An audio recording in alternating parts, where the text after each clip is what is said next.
Nu, lūk, es pat rakstīju prokuratūrai, kā pie mūsu taupības režīma Latvenergo sadales tīkli, visi tos stabus 47, ko viņi izvilka ārā betonu, tagad jau cik gadus, lūk, te viņi mētājās. Redziet? Te. Pēc tam te ir zīmoks vēl virsū, ka tie ir 90. gadā augstas kvalitātes betona stabi. Bet viņi esot savu nokalpojuši, un tagad viņi vēl te piebeidz savu kalpošanu šitiem te. Te bija, redziet, tur vēl mētājās eko stabi gali, ja? Šie te betona stabi veic kārtīgi darbi, jo viņi bija to koku stabu vietā.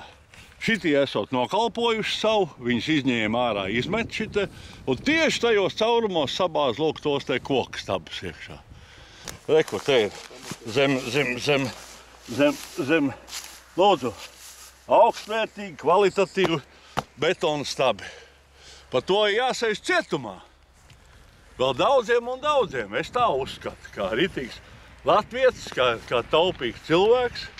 Es saprotu, ka tā ir vienkārši mūsu nodokļu maksātāju naudas izšķērdēt šeit, nomest, jāsaka, zemē.